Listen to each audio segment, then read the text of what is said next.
అమ్మా అప్పు ఎలా ఉంది అత్తగారి ఇల్లు? చాలా చండాలంగా ఉందండి. ఇక్కడ అందరూ ఒకళ్ళని మించిన ఒకళ్ళ ఐటంలా ఉన్నారు. జూలో ఉండాల్సిన వాళ్ళందరూ ఈ ఇంట్లోనే ఉన్నారు. అస్సలు నచ్చట్లేదు. కోడలు రాగానే ఇల్లంతా మారిపోయింది. కొత్త కాళ్ళొచ్చింది ఇంటికి. రాక చస్తుందా?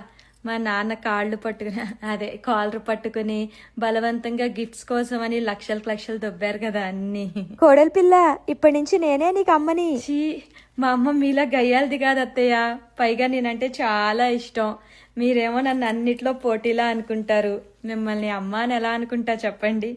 నిండు నూరేళ్లు సుఖ సంతోషాలతో ఉండమ్మా. మీరుండనివ్వాలిగా అత్తయ్య. కొత్త కోడలు వచ్చింది, నాకెంత సంతోషంగా ఉందో. ఇక నేను ఇల్లంతా అప్పచెప్పి ప్రశాంతంగా ఉంటా. ఎందుకుండరు అత్తయ్య? నా ఉద్యోగం కూడా మానిపించేశారు. ఇంకా పర్మనెంట్ పని మంచి దొరికినట్టేగా. నువ్వెంత అదృష్టవంతురాలో తెలుసా అమ్మాయి? సొంత అక్కలా చూసుకున్న మరదలు దొరికింది నీకు. పెళ్లిలో నన్ను కంట్రోల్ చేసినప్పుడే అర్థమైంది అత్తయ్య, నా మరదలకి నేనంటే ఎంత ప్రేమో.